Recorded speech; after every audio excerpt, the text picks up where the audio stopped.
Bismillahirrahmanirrahim. Assalamualaikum warahmatullahi wabarakatuh.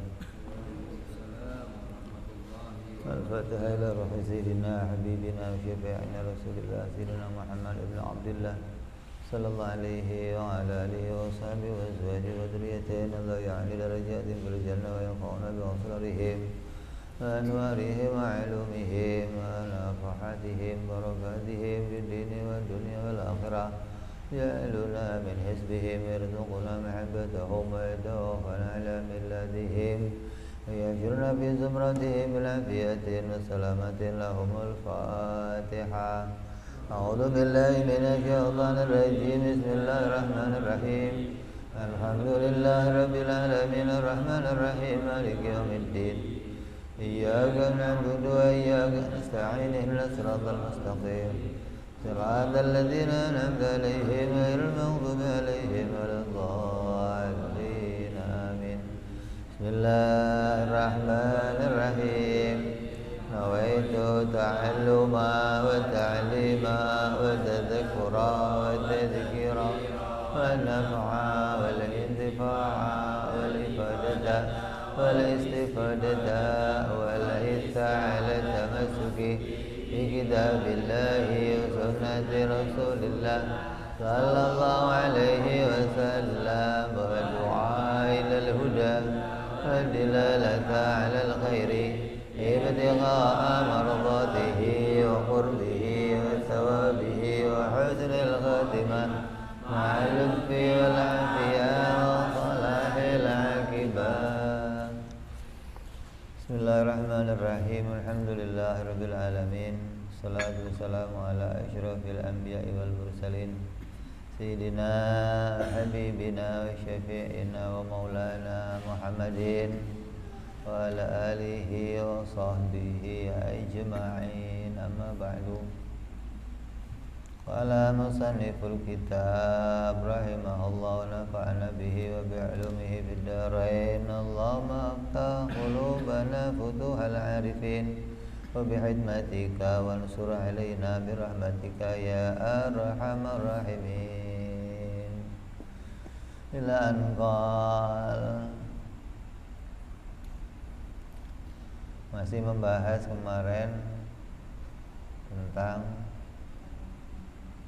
ketetapan hukum wajib. Salah satu ketetapan hukum akal yaitu wajib. Ada wajib yang cara menemukannya harus dipikir. Ada wajib yang cara menemukannya nggak harus dipikir. Wajib itu pasti dah. Ada sesuatu yang pasti yang untuk menemukannya perlu mikir. Ada sesuatu yang pasti tapi nemunya nggak usah mikir. Berarti nggak usah mikir tuh berarti sedunia nemunya sama, nggak ada yang beda, menunjukkan nggak perlu dipikir. Tapi kalau yang harus dipikir berarti sedunia nemunya beda-beda. Kenapa? Karena kalau nggak mikir nggak nemu. Kayak apa contohnya tentang Allah. Kalau nggak mikir nggak nemu. Allah bersifat kuasa, Allah bersifat ilmu, Allah bersifat berkehendak, Allah bersifat melihat. Itu kalau nggak mikir nggak nemu.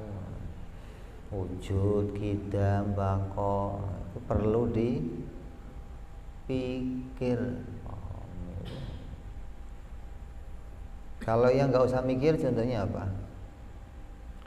Kayak benda bertempat, nggak usah mikir. Kenapa? Sedunia hatta anak kecil nemunya sama. Kalau benda itu pasti bertempat. Mau bendanya di langit, mau di bumi, mau yang gede, mau yang kecil, pasti ada tempatnya.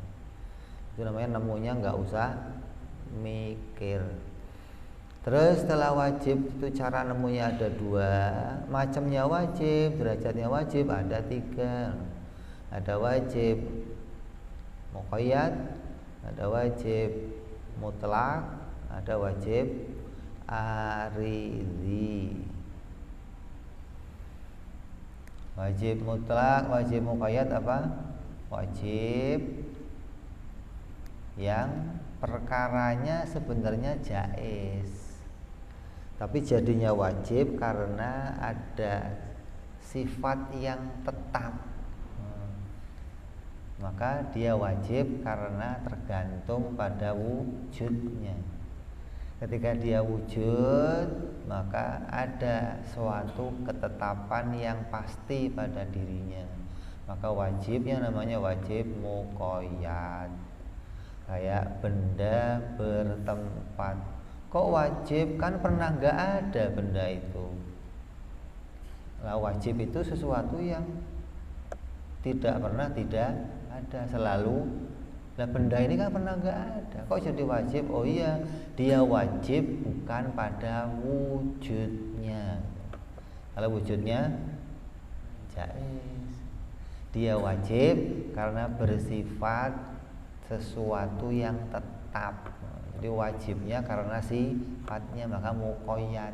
Setelah ada wujudnya baru punya sifat wajib. Kalau wujudnya nggak ada, maka sifatnya nggak bisa ada. Maka wajib yang begitu namanya wajib muqayyad gitu. Aslinya apa?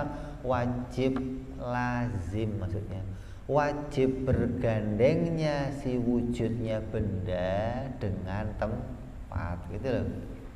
Jadi punya sifat wajib, maknanya wajib bergandeng wujudnya setiap benda dengan tempatnya gitu loh. Kalau wujudnya nggak ada, ya gandengannya nggak ada gitu. Maka nggak wajib bertempat. Tapi kalau wujudnya ada, pasti bergandeng dengan tempatnya. Itu namanya wajib atau pasti, tapi pastinya tergantung pada wujudnya. Nabi, kalau nabinya ada, pasti bergandeng dengan sidik, tabligh, amanah, fatonah.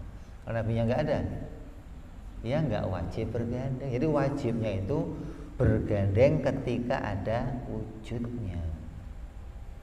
Namanya wajib muqayyad. Ada lagi wajib yang mutlak. Kenapa wajib mutlak? Karena zatnya dan sifatnya wajib. Maka ditetapkan dia pasti tidak bergantung kepada yang lain. Kenapa? Karena zatnya sendiri adalah ketetapan wajib. Maka disebut wajibnya namanya mutlak, nggak bergantung pada yang lain. Kayak apa? Zatnya Allah dan sifat-sifatnya. Maka itu wajib yang mutlak. Artinya nggak bergantung kepada yang lainnya. Karena zatnya atau keadaan dirinya sudah menjadi keadaan sesuatu yang wajib, yang pasti adanya, hingga dia tidak bergantung pada yang lain. Artinya nggak tergantung pada ada wujudnya atau tidak ada wujudnya. Kalau kita kan tergantung pada adanya wujudnya atau nggak ada wujudnya. Kenapa kok Allah nggak tergantung? Karena Allah wajibul wujud. Wujudnya itu pasti adanya, maka hukumnya hukum yang mutlak, nggak tergantung kepada yang lain. Yang ketiga ada lagi namanya wajib aridhi. Barangnya belum ada. Beda nih, kalau mutlak barangnya ada baru dihukumi wajib. Kalau aridhi barangnya belum ada tapi dihukumi pasti akan adanya gitu loh. Barangnya belum ada sekarang, kayak apa? Kiamat.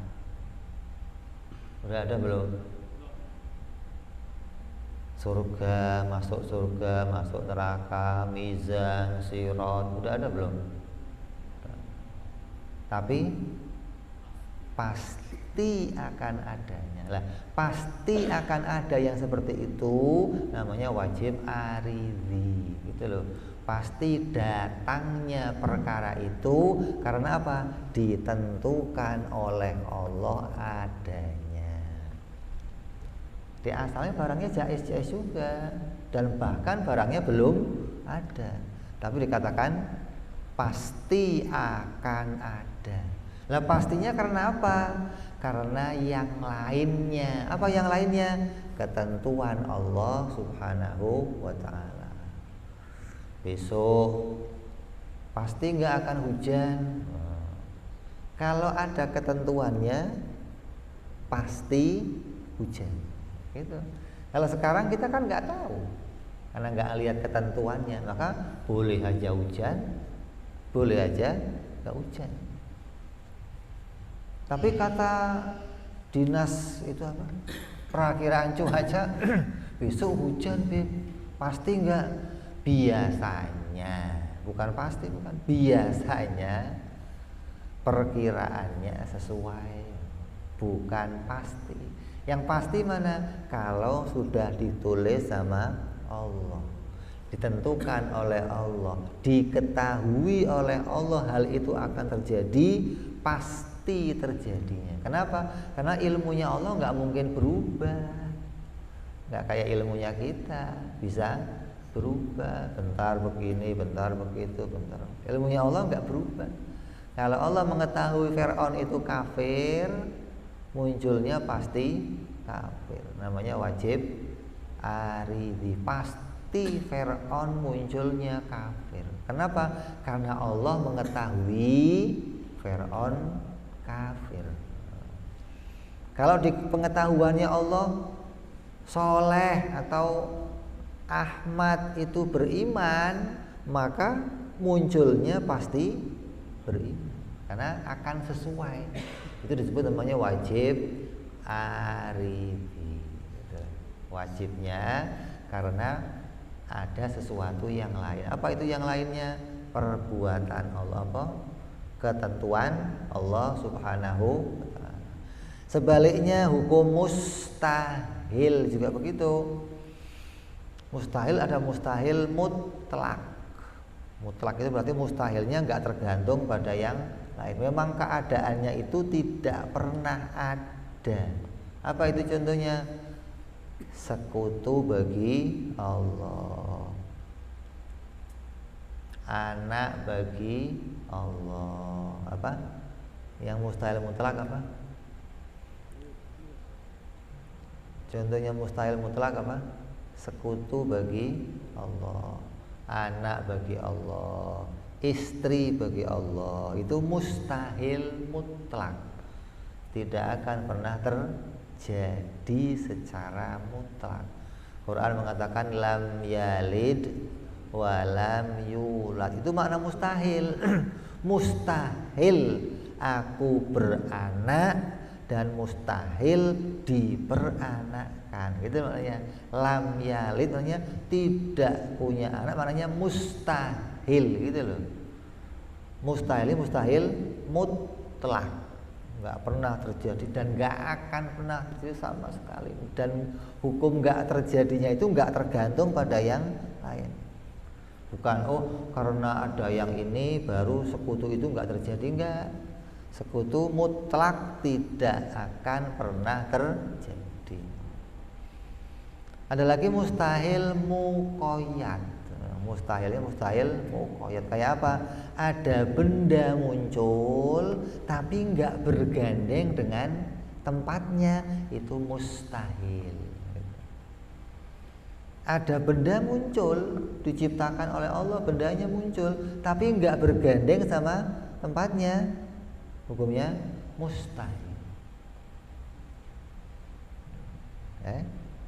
Hukumnya mustahil. Si bendanya ini nggak akan mungkin muncul kalau nggak bergandeng dengan tempatnya. Lah bagaimana mau muncul? Coba kamu tolong gambarin di papan tulis mobil, tapi jangan kasih ruangan. Coba bisa nggak? Gambar mobil tapi jangan pakai ruangan, bisa? Kamu gambar gapura tapi nggak pakai ruangan, bisa? Kamu gambar rumah tapi nggak pakai ruangan. Ketika sudah tergambar terbentuk, itu pasti beserta dengan ruangannya. Nggak mungkin ada sesuatu dimunculkan kok nggak bersamaan dengan ruangannya, nggak mungkin, gitu loh. Itu namanya mustahil muqayyad. Tiap muncul sesuatu, wujud sesuatu pasti bersamaan dengan ruangannya. Enggak wujudnya dulu muncul, ruangannya belakangan enggak. Atau ruangannya dulu disiapin, wujudnya baru muncul juga enggak. Jadi ruangan dan wujudnya itu muncul bersamaan. Bersamaan kamu bikin mobil, bersamaan pula itu mobil itu bertempat pada ruangannya, gitu loh. Karena tempatnya mobil itu mana sih? Ya ruangannya itu, bukan atas, bawah, rumah, garasi, bukan. Kalau mobil di garasi itu tempat secara mata, gitu loh. Kalau tempat secara akal, mana tempatnya mobil? Ya ruangannya mobil itu yang bisa kamu lihat, yang membatasi dia jadi mobil itu namanya ruangan atau tempatnya si mobil. Rumah sama mata, mana ruangannya? Ya ini, kotak ini namanya ruangan, dia bertempat segini ini. Bukan bertempat di atas meja, bukan. Kalau di atas meja itu jaiz namanya, bukan wajib. Boleh di meja, boleh di sini. Kompor itu, beras itu tempatnya di mana? Mau di atas kasur boleh, mau di atas lemari boleh, beras-beras gua terserah gua mau taruh di mana. Itu tempat secara mata, bukan tempat secara akal. Tempat secara akal pada ruangan secukup dirinya sendiri. Setiap yang Allah ciptakan pasti punya ruangan. Kok ada wujud Allah bikin nggak pakai ruangan? Mustahil. Bisa nggak Allah bikin wujud nggak pakai ruangan? Kamunya nggak mau muncul kalau nggak dikasih ruangan. Gimana mau muncul coba? Jadi kamunya itu yang nggak bisa muncul kalau nggak pakai ruangan. Maka Allah bikin kamu digandeng dengan ruangannya.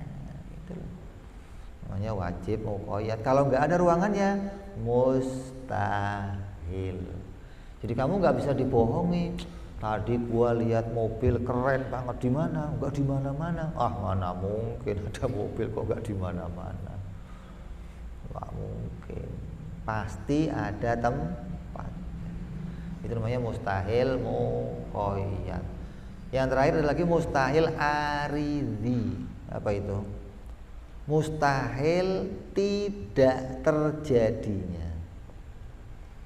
Kayak apa contohnya? Kiamat. Kok ngomong kiamat itu nggak jadi terjadi, hukumnya mustahil, nggak mungkin. Mustahil aridhi, karena sudah ditentukan oleh Allah, ditulis oleh Allah, diketahui oleh Allah, kok tidak terjadi, hukumnya mustahil, gitu loh. Allah tahu kamu akan lahir jadi laki-laki. Kok keluarnya perempuan? Mungkin nggak? Mungkin. Allah tahu kamu keluar jadi laki. Kok keluarnya perempuan? Mungkin nggak? Kalau terjadi berarti Allah bodoh. Sedangkan sifat bodoh bagi Allah mustahil. Jadi yang terjadi itu harus sesuai sama pengetahuannya Allah. Namanya mustahil aridhi, gitu. Besok Allah tahu hujan, kok tiba-tiba nggak jadi hujan? Mustahil. Jadi mustahil namanya mustahil aridhi. Kenapa? Karena ada ketentuan Allah, tidak mungkin yang Allah tentukan berubah atau tidak terjadi. Nah, kalau bisa berubah gimana? Memang di ilmunya Allah ketahui sesuatu itu berubah. Kalau Allah dalam pengetahuannya tidak mengetahui berubahnya, maka tidak akan mungkin terjadi perubahan. Kayak Allah tahu kita ini akan lahir kecil dulu, terus akan lahir anak-anak, akan jadi dewasa, remaja, dewasa, bapak-bapak. Allah tahu itu, ya pasti terjadi begitu sesuai pengetahuannya Allah. Kalau Allah tahunya kamu kecil doang, nggak tahu remaja kamu, ya kecil kok itu udah nggak ada gedenya lagi. Kenapa? Karena Allah tahunya, yang Allah tahu itu yang akan terjadi. Lah, ini namanya pengetahuan pasti menurut hukum akal dan mustahil menurut hukum akal. Jadi pasti wajib menurut hukum akal itu ya selamanya nggak akan berubah terus selamanya. Atau mustahil menurut hukum akal selamanya nggak akan terjadi sama sekali. Dan itu nggak bisa mengalami perubahan. Satu-satunya hukum yang nggak pernah berubah ya hukum akal ini, hukum berpikir. Hukum yang lain bisa terjadi perubahan. Lah, rata-rata orang zaman sekarang menetapkan wajib tapi nggak pakai akal gitu. Yang dijadikan keputusan wajib jalannya malah hukum adat gitu. Pasti api membakar, dipastikan menurut akal. Kalau pasti menurut akal berarti nggak bisa berubah, selamanya api harus panas. Tapi nyatanya nggak selamanya api itu panas. Buktinya mana? Nabi Ibrahim nggak kebakar. Ini bukti yang nyata di Quran diceritakan. Apalagi orang Banten nggak kebakar. Makanya Anies ke sana tuh mau belajar kali itu. Kamu bakar nggak? Berarti api itu nggak pasti.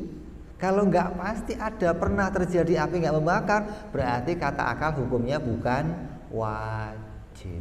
Nah, begitu. Tapi kalau kamu nggak tahu penempatan ini, ya mesti kacau pikiran kamu. Mesti nabrak-nabrak. Ini pasti apa nggak pasti? Nah.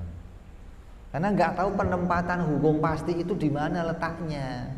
Pasti itu letaknya menurut akal sesuatu yang tidak pernah mengalami perubahan, adanya ada terus baru namanya pasti gitu. Kalau bisa berubah hukumnya bukan pasti. Jadi kalau yang kamu lihat pakai mata pisau kadang motong kadang nggak motong berarti nggak pasti. Api kadang membakar kadang berarti nggak pasti. Yang nggak pasti itu nggak masuk hukum wajib dalam hukum akal gitu. Jadi banyak orang salah menempatkan ini. Lah ini api itu panas, api itu tiap hari begini namanya apa? Namanya kebiasaan. Sudah kita bahas pada permulaan hukum. Namanya hukum kebiasaan. Biasanya api kalau ketemu kertas itu terbakar, itu hukum biasanya namanya, atau sunnatillah. Allah menjadikan api kalau ketemu kertas, kertasnya dibikin hangus. Itu namanya sunnatillah, kebiasaan yang diciptakan oleh Allah. Pisau gores biasanya terpotong. Nasi masuk perut kamu biasanya kenyang gitu. Bukan ini pasti. Nabrak-nabrak kamu jalan beragama dengan keadaan begitu, nabrak-nabrak nanti. Nggak ngerti mana. Kenapa? Karena kalau sudah dikatakan pasti, sebaliknya jadinya apa? Mustahil. Begitu jadinya. Ada api nggak membakar, mustahil. Loh kok mustahil? Buktinya terjadi. Mustahil itu sama sekali nggak pernah terjadi, namanya mustahil. Kalau bisa terjadi, ada mustahil tapi terjadi, ya bukan mustahil namanya, bro. Gimana sih? Mustahil kok bisa terjadi? Mustahil disebut mustahil karena perkaranya nggak bisa terjadi, namanya mustahil. Kalau masih bisa terjadi berarti bukan mustahil. Banyak orang begitu. Mustahil ada orang ditabrak kereta nggak mati. Loh kok mustahil? Orang ditabrak kereta mustahil katanya. Nah kalau kamu ketemu Superman gimana nanti? Oh itu kan cuma dongengan, nggak ada terjadi. Nggak ngerti dia. Para nabi itu dijadikan oleh Allah juga luar biasa. Hingga orang yang nggak bisa mengerti hukum ini akan salah jalan dalam berpikirnya. Maka kalau nggak dituntun sama orang-orang dulu yang bisa berpikir, kita nggak ngerti caranya mikir. Kadang mikir aja salah, udah pikirannya sendiri tapi cara mikirnya salah. Mana yang harus saya simpulkan nih? Karena masuk semua di sini, yang disimpulkan yang mana? Nggak bisa kalau nggak dituntun. Cara nyimpulkannya begini loh. Oh ini namanya wajib, ini mustahil. Kalau ini kebiasaan. Oh gitu. Hingga kamu bisa misahin mana hukum akli, mana hukum adi, mana hukum syar'i. Dikatakan itu terus qauluhu fil akli. Nah, coba. Qauluhu fil akli. Yuhtamal fihi makna al di dalam akal itu al-akli. Mana al-akli wal ma'bud ada makbudnya yaitu al-ma'bud kamil, seseorang yang sempurna. Wa yuhtamal dan mungkin terus pertama yanhasiru apa? Annal wajib al wajibu mala yutasawwaru fil akli adamu. Wajib itu sesuatu yang tidak tergambar di dalam akalnya seseorang ketiadaannya di dalam akal. Nah, apa yang dimaksud akal di sini? Nah, dia mengatakan akal itu akalnya orang yang sempurna. Yang bisa nemu ini maksudnya akalnya orang yang sempurna. Berarti akal satu orang, tapi sempurna. Kalau nggak sempurna gimana? Nggak akan bisa nemu ini. Ini kalau alnya dihitung al-ahdi, berarti tertentu. Itu makna pertama kata ulama, kata Imam Bejuri. Terus makna keduanya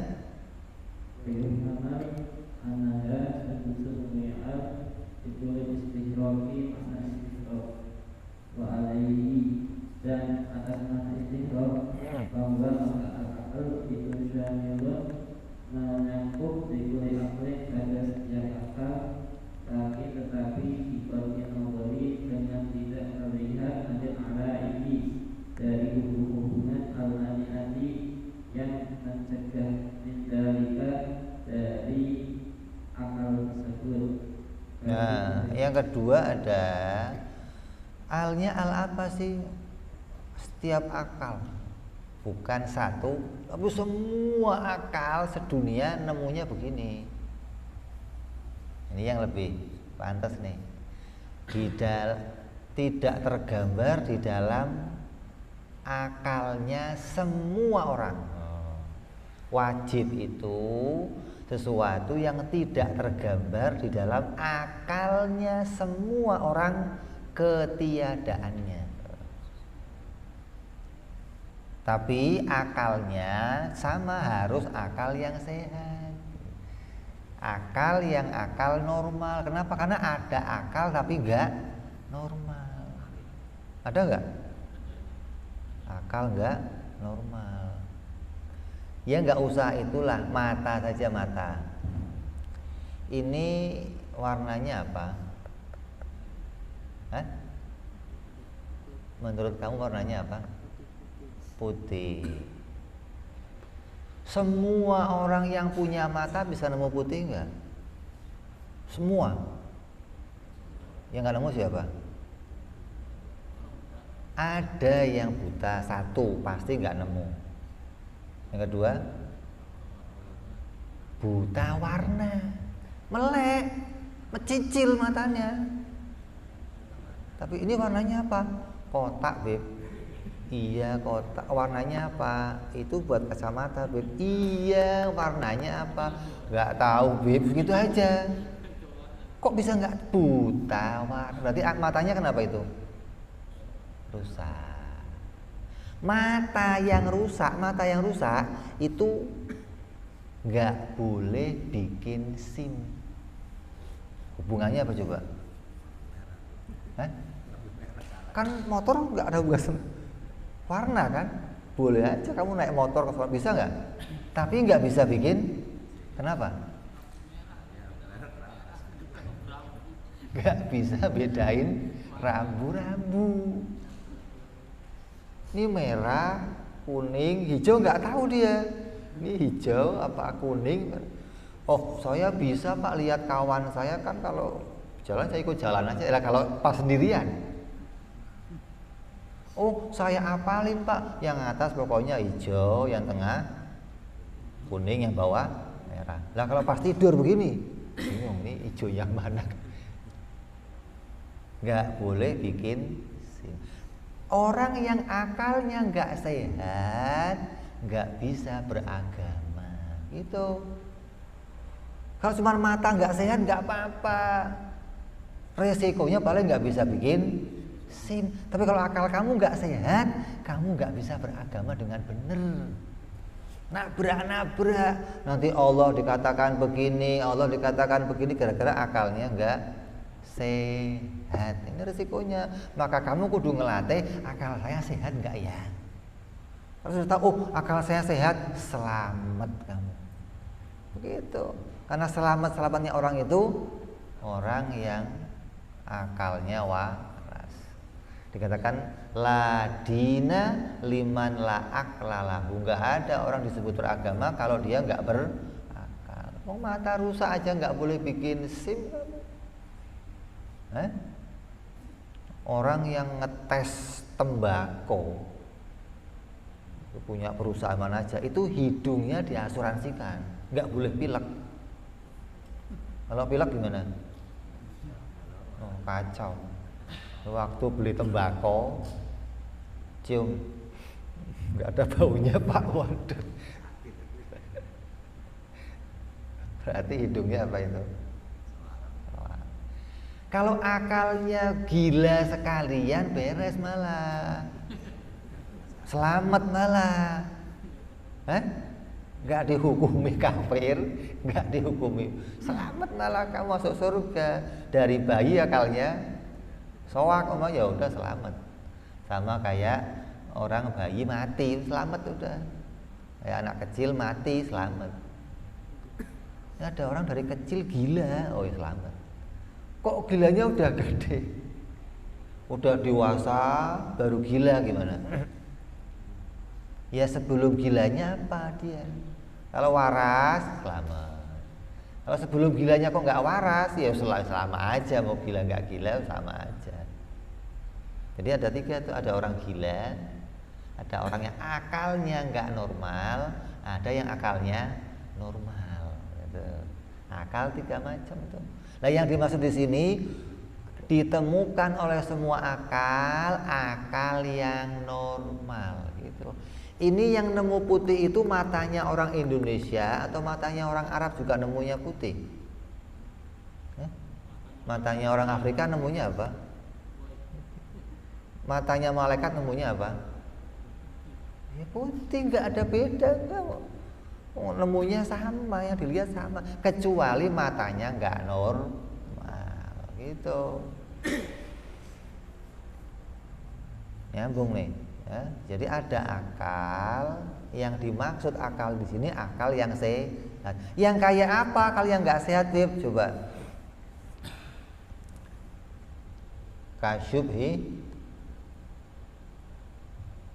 Lanjut, akal yang nggak sehat kayak apa? Lagi tidak menawari, tetapi tidak kata melihat hasil analisi dari hubungan-hubungan almaniati yang mencegah mendalika dari akal tersebut hayubahi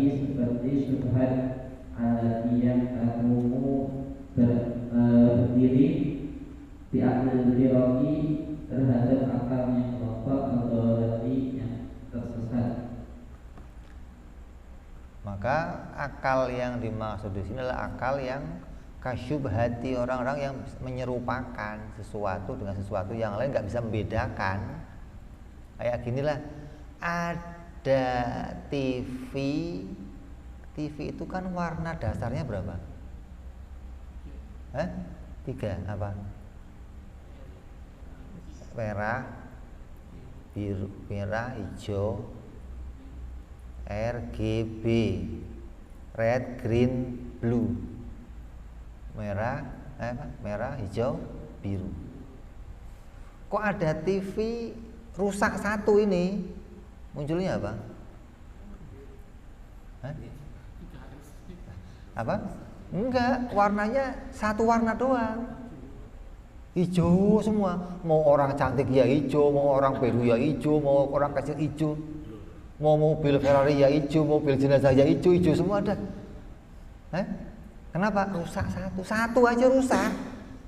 Rusak semua.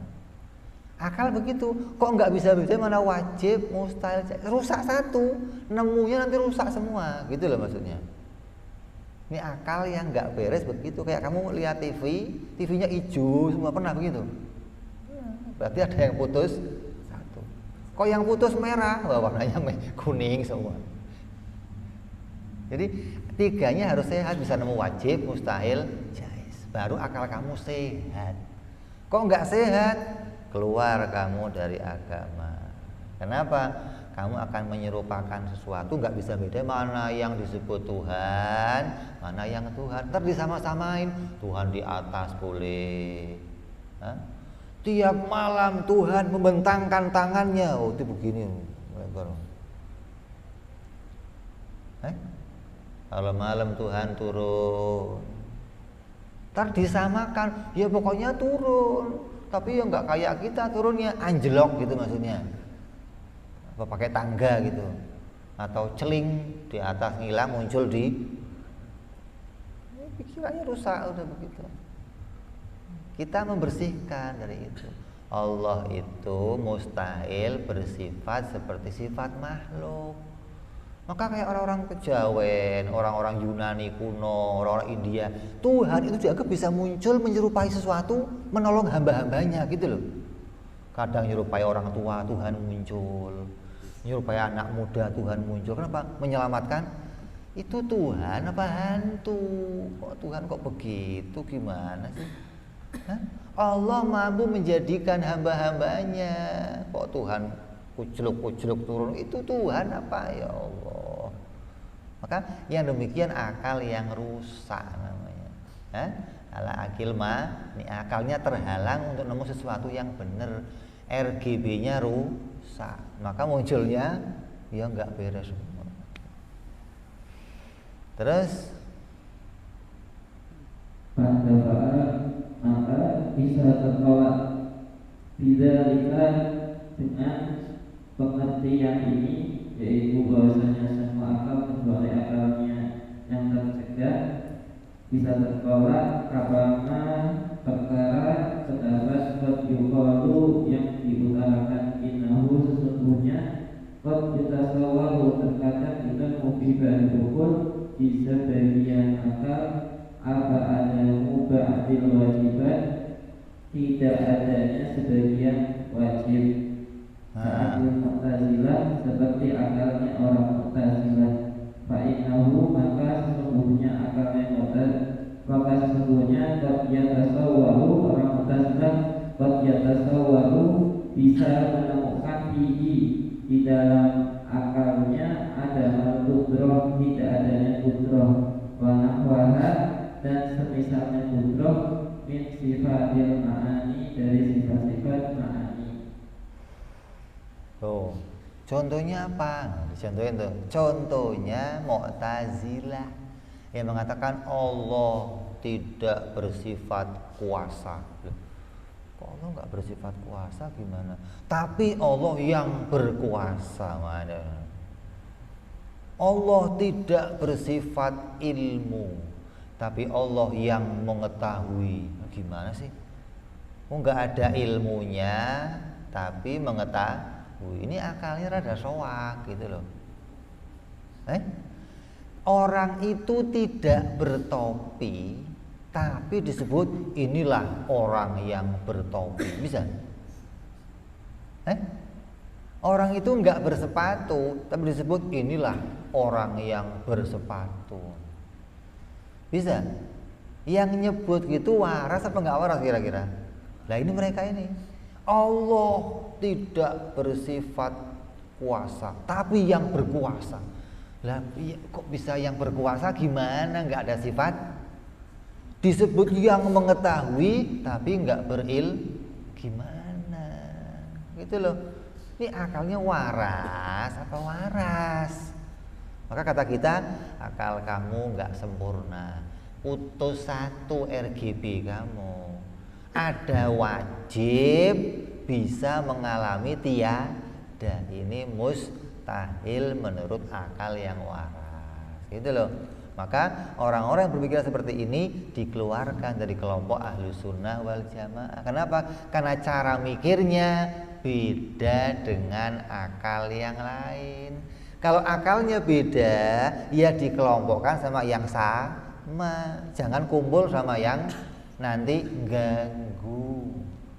Pantasnya masuk gol. Nah, kasih ruangan biar jangan ganggu yang gitu loh. Kok lepas? Waduh. Nah, sekarang rata-rata orang yang akalnya seperti ini pegang Quran, pegang hadis, berat. Orang gila pegang pisau, bahaya enggak? Bahaya enggak? Lebih bahaya orang begini pegang Quran hadis. Kalau orang gila pegang pisau, yang bahaya satu orang tusuk selesai tangkap. Lah ini pakai mic siaran di radio, di TV, semua denger, apa nggak repot ini? Yang mau beresin siapa lagi? Yang rusak banyak. Kalau sampai akal-akal seperti ini menyampaikan pemahamannya, gitu loh. Makanya kita disuruh wanti-wanti, kasih tahu jangan ikut pemikiran dia, Kenapa? Sesat pemikirannya. Kita diselamatkan oleh pendahulu kita, ulama kita, biar pikiran kita sehat seperti pikirannya ulama-ulama Ahlus Sunnah wal Jamaah. Dan cara mikirnya itu bukan kita mengada-ngada, kita buktikan emang cara mikir kamu nggak normal gitu loh. Wong ada orang nggak bertopi kok disebut orang yang bertopi. Lah caranya buktinya dari mana? Inilah yang disebut akalnya nggak normal. Terus ya benar, ta'rif alaika salatul aqli wujudu yuradu ditolak ini ta'rif anal wajibah, sesungguhnya yang wajib, perkara yang wajib itu wajib dinasihi di dalam zatnya. Wujida wajada menemukan aklun akal lam yujad atau tidak ditemukan oleh akal. Wakada mustahil wa jaiz. Bahkan maka ada al-awla yang lebih utama itu an la yuzbato, tidak dibatasi ta'rif salasah, pengertian tiga itu bil akli dengan lafaz akli. Ka'an yakula seperti ucapan al-wajibu, perkara yang wajib itu sesuatu la yang baru yang tidak menerima al-ittifaq. Wa mustahilu, perkara mustahil ma la yang baru sebut. Wa jaizu ma yang baruhuma. Naam, benar. Terus ada yang rot. Wajib katanya itu adalah sesuatu perkara yang keberadaannya itu pasti. Mau itu ada akal atau enggak ada akal, maka itu hukumnya pasti. pasti. Nggak perlu ada akal baru jadi wajib, nggak. Mau ada akal nggak ada akal tetap hukumnya wajib. Maka kalau begitu, kalau wajib itu nggak tergantung pada akal, mau ada akal nggak ada akal dia itu ada, maka yang pantas, yang bagus, takrif wajib itu cukup sesuatu yang tidak tergambar tiadanya, sesuatu yang tidak menerima tiada. Cukup begitu lebih bagus katanya gitu loh.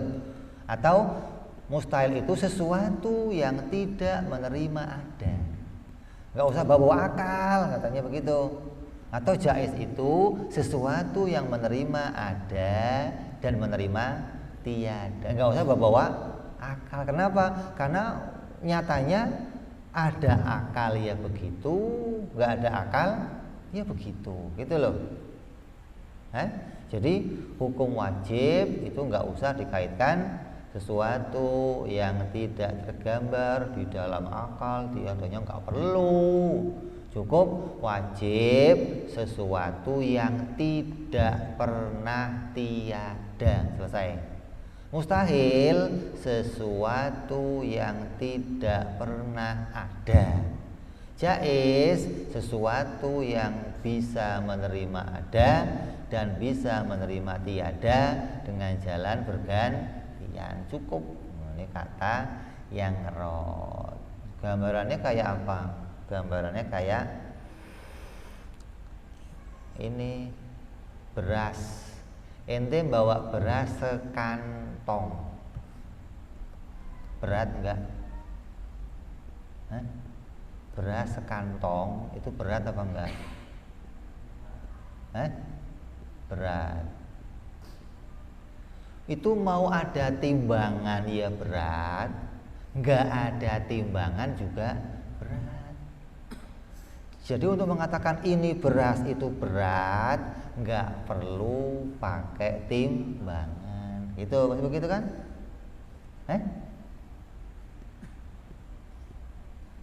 Ini panjang. Untuk mengatakan ini panjang nggak butuh meteran. Mau ada meteran ya dia panjang, nggak ada meteran ya dia panjang.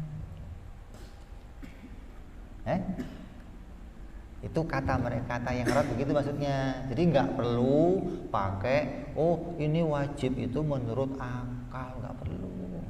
Berat itu menurut timbangan, nggak perlu. Nggak ada timbangan juga dia berat. Ini panjang, nggak perlu menurut meteran. Kenapa? Nggak pakai meteran juga dia panjang. Nah, katanya begitu, gitu loh. Terus apa di situ? Kalau wakoa dan telah terjadi lalu bagi para ulama di hakil akli di dalam takrif akal, ta'arifu pengertian kasih yang banyak, aksanuha ada banyak baik-baiknya. Pengertian akal an-ta'arif anahu sesungguhnya akal itu menurut cahaya rohaniyun yang bersifat rohani. Itu takrif. Itu sudah bikin takrif. Sekarang kita lanjut ini. Yang baik yang mana gitu loh. Kan menurut dia ahsanuha, yang baik itu nggak usah pakai apa? Nggak usah pakai apa? Akal.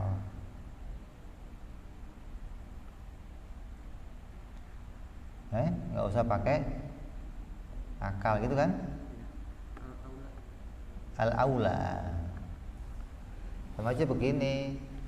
Tadi lah kalau saya pengen tahu panjangnya berapa meter, pakai apa?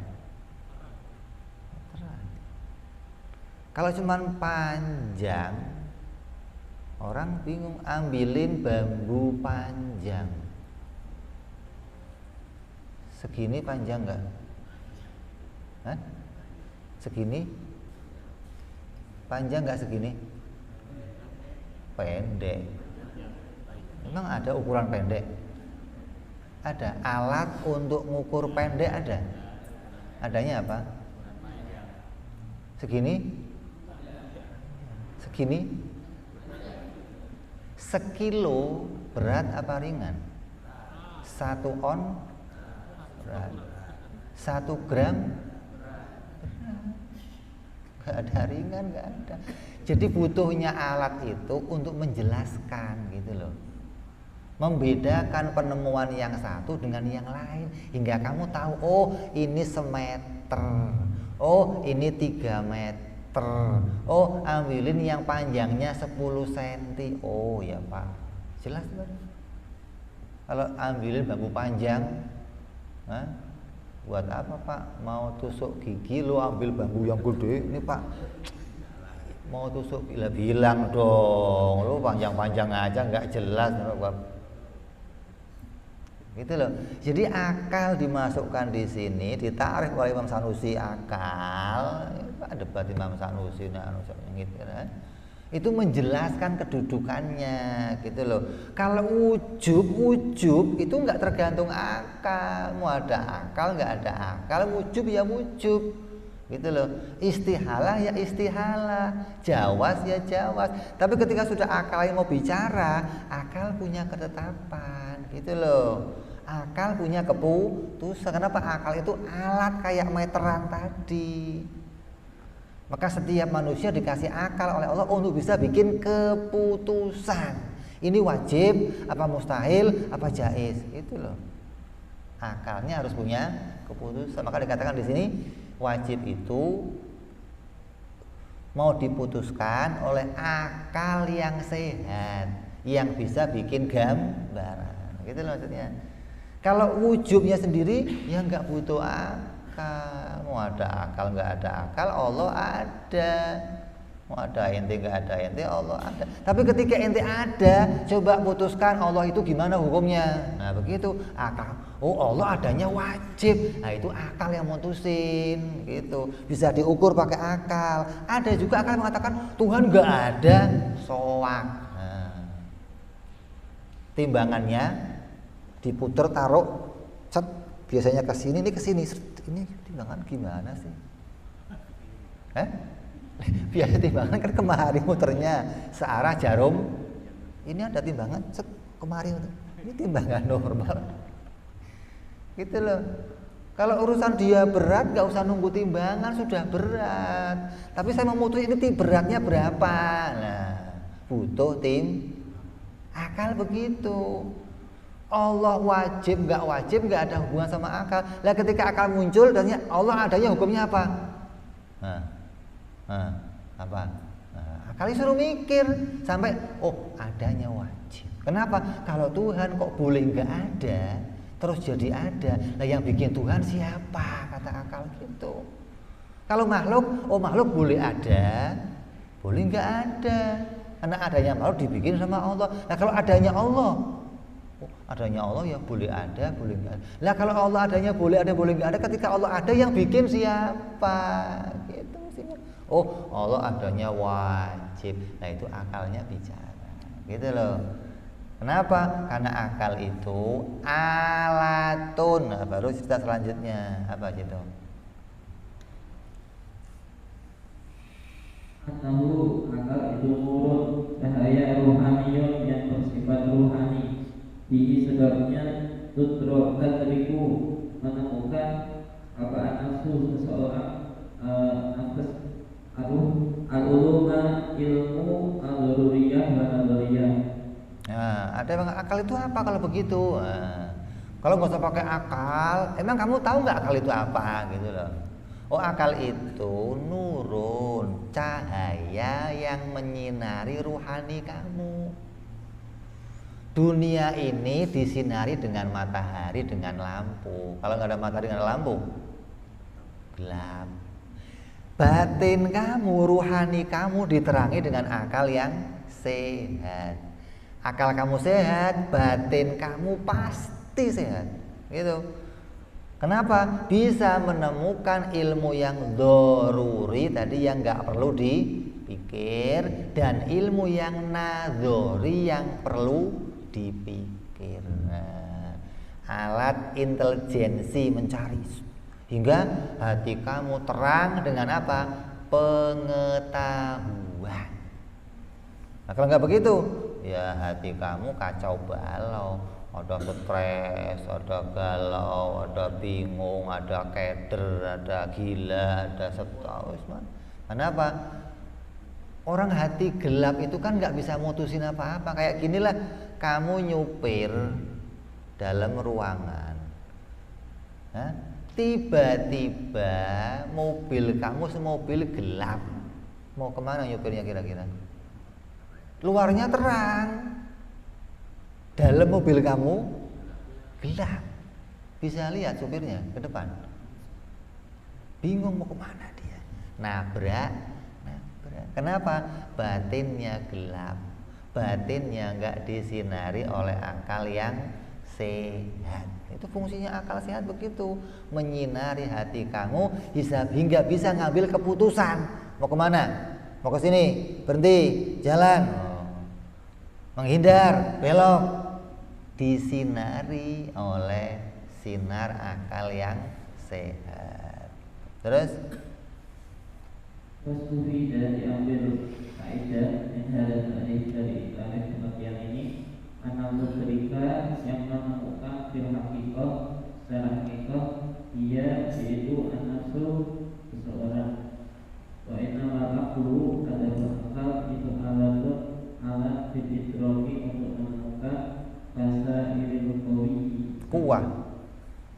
Kasairil kuwah seperti sifat kekuatan yang lain. Di akal itu sama dengan indera. Ada indera keenam ada. Ente punya indera berapa? Indera mana indera? Indera. Ente ada berapa indera? 1. Indera 5, panca indera, masa indera 1 gimana? Ada indera keenam ada. Indera keenam. 5 indera ini apa namanya? Alatun, alat. Untuk siapa? Untuk siapa ini? Untuk orangnya itu. Kamu itu ibaratnya sekumpulan daging, fisik semua komplit. Itu yang jadi rajanya hati. Kata Nabi, dalam diri manusia ada segumpal daging. Kalau dia baik, segumpal darah. Kalau dia baik, baik semuanya. Kalau dia jelek, jelek semuanya. Apa itu? Hati. Maka hati ini yang mimpin, yang bisa manfaatin mata, tangan, kaki, lidah, mulut, alis, semuanya itu dikendalikan sama hati. Coba kamu ada cewek lewat, matanya melotot nggak? Cantik bener, melotot nggak? Yang nyuruh melotot siapa? Hati. Jangan nyalain mata, matanya pelototan. Mata mah disuruh doang, bos. Yang nyuruh hati, karena hatinya seneng. Andai nih, kok tiba-tiba ada yang nutupin mobil lewat, kemana dia? Naik. Kenapa? Karena hatinya nyuruh, kaki naik. Yang tadinya nyuruh mata doang, begitu dihalangi, kaki suruh gerak, kaki gerak dong. Oh iya. Hatinya yang perintah, gitu loh. Jadi yang dapat keuntungan dari indera itu hati. Kalau hati baik, indera ini dipakai baik semua. Matanya dipakai baik, tangannya dipakai baik, mulutnya dipakai baik, kakinya dipakai. Kalau baik-baik semua. Kalau hatinya jelek, hata pikiran itu yang ngendaliin hati. Kamu sama orang tua kamu dikunciin rumah, jangan keluar, dalam. Hati kamu pengen keluar, terus gimana? Akal kamu suruh mikir kal, cari jalan biar keluar. Jendela dicongkel, ada internet dibobol, itu pikiran siapa? Dia nyuruh akalnya untuk mikir. Jadi akal juga dikontrol sama hati. Kalau hatinya baik, akalnya akan disuruh mikir yang baik, cari jalan yang baik. Tapi kalau hatinya jelek, akalnya mesti disuruh jelek. Tiap hari suruh mikir togel aja, ngitung, besok ngitung lagi. Kenapa? Hatinya seneng, akal mah nurut aja. Akal itu kayak kalkulator, suruh ngitung ya nurut, nggak ada capeknya, nggak ada.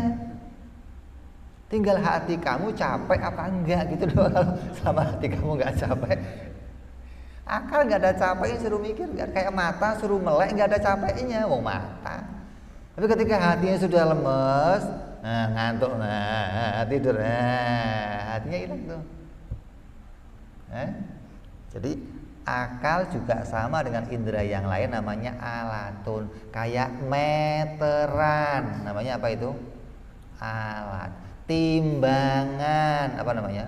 Alat. Lah Allah ngasih kita alat juga. Alat untuk mikir, alat untuk melihat, alat untuk mendengar, itu alatun. Siapa yang pakai itu semua? Hati yang menguasai kamu.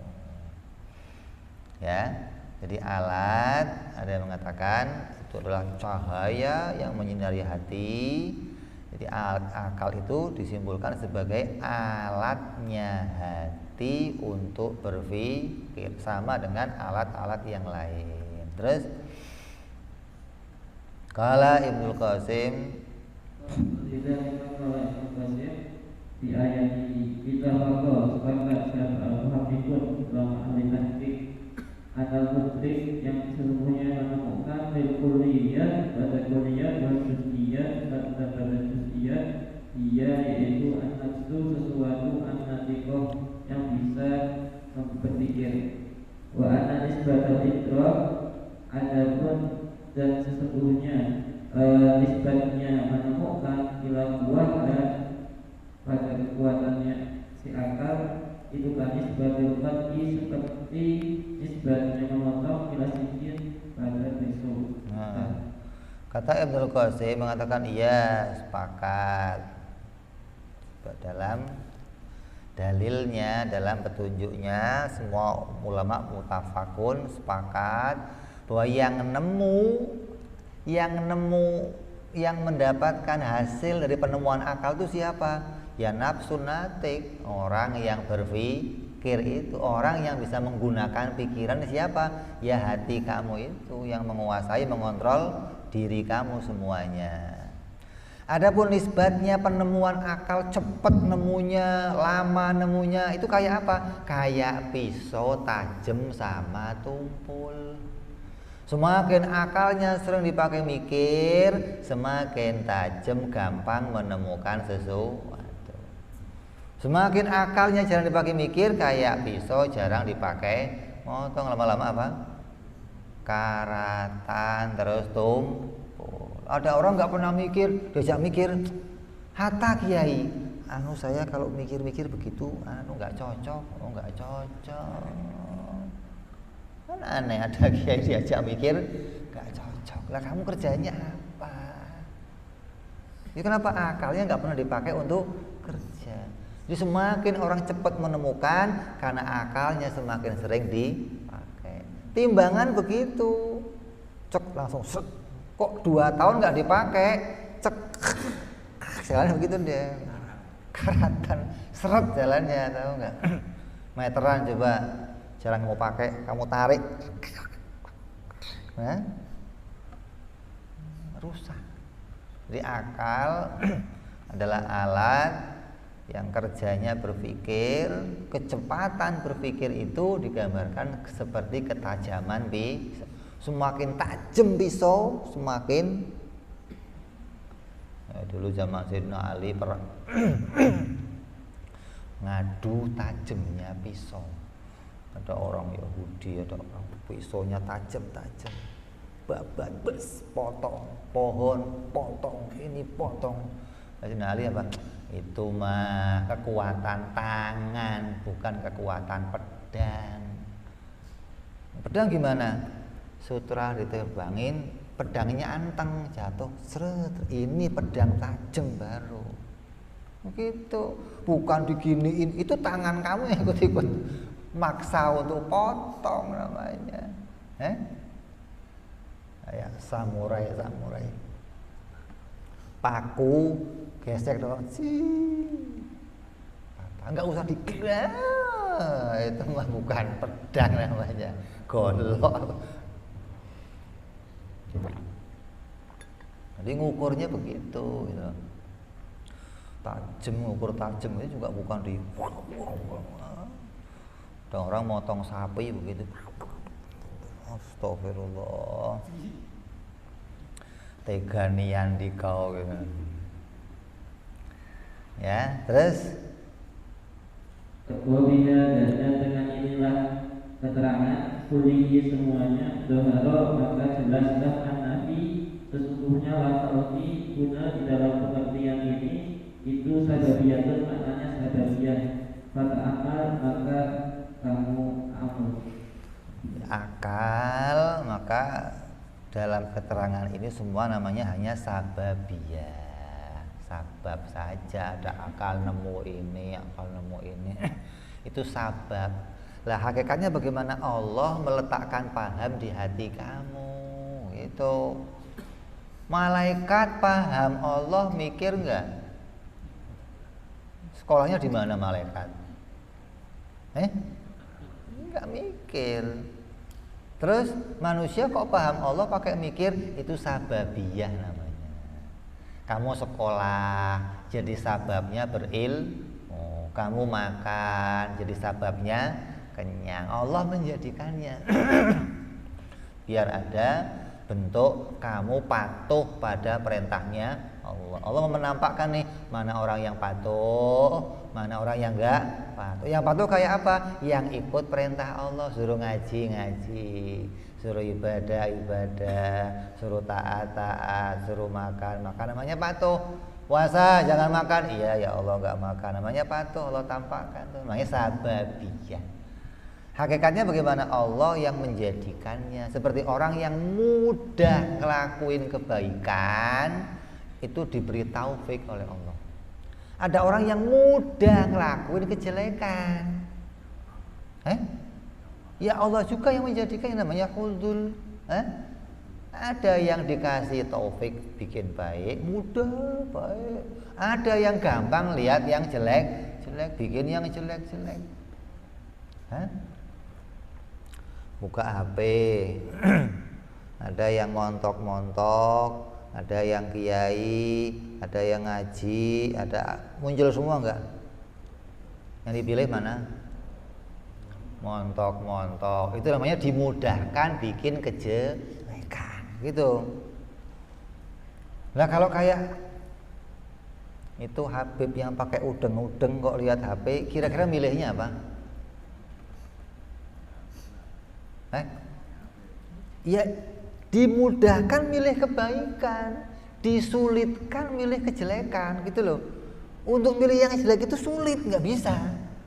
Hingga maunya yang baik lagi, gitu loh. Itu namanya hakikatnya Allah kasih taufik dia, pertolongan untuk jadi orang yang baik. Sebaliknya kok jelek, Allah jauhkan dari pertolongan hingga mudah melanggar perintahnya Allah. Hakikatnya begitu. Adapun sababnya macam-macam Allah bikin sabab, bisa tertarik ini, bisa ada hawa nafsunya, bisa setan, bisa macam-macam tuh. Godaan setan sama godaan wanita itu kuat mana? Kuat godaan wanita.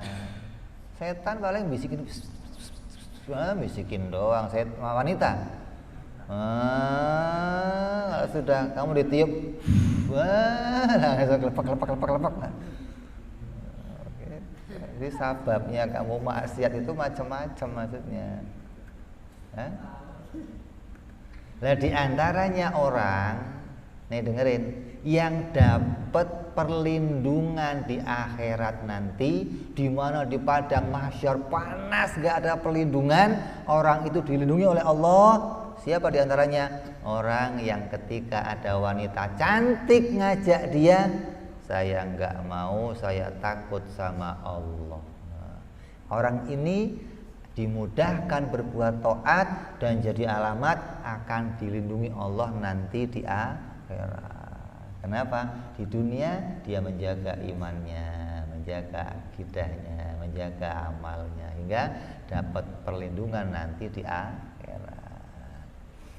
Ya, jadi hanya sebab, hakikatnya Allah yang meletakkan, Allah yang menjadikan. Terus Qauluhu adamu bil aqyadamu ad-dhamir lafal adamu aidun kembali alamat atas lafalna bi'tibari afrad dengan melihat persatuannya al-kusra seperti kusra atau iradah la bi'tibari mafhum tidak melihat mafhum kulli kama huwa dhahir seperti yang dhahir.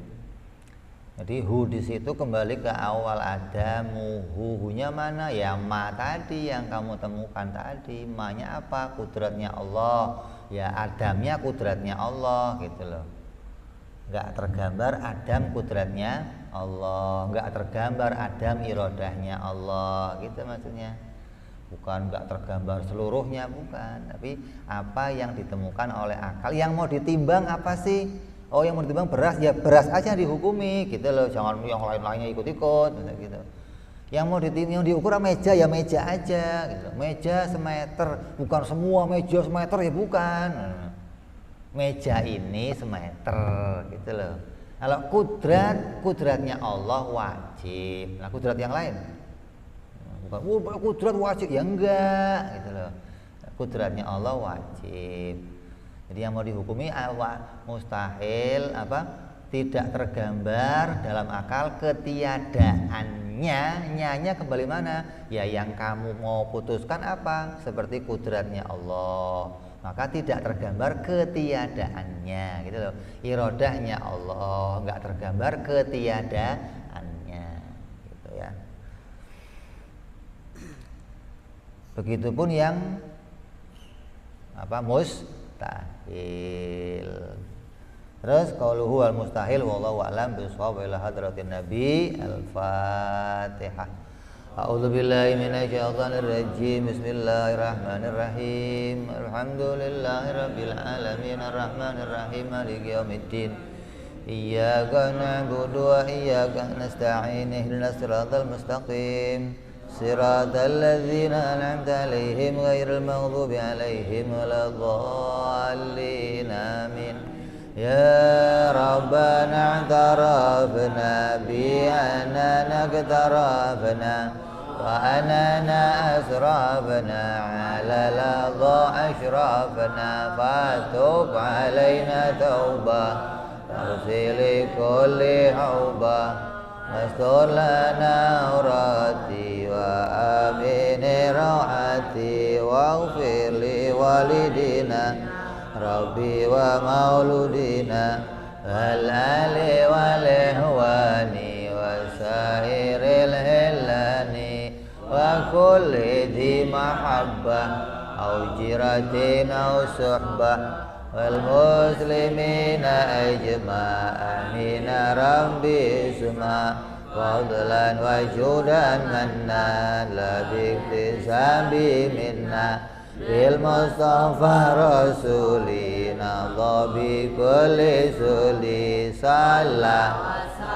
Rabbi alaihi andal habbi wa alihi wa sahbi idada ta'si suhbi walhamdulillahi fil badi wa tanahi subhana rabbika rabbil izzati amma yasifun wa salamun alal mursalin alhamdulillahi rabbil alamin. Assalamualaikum warahmatullahi wabarakatuh.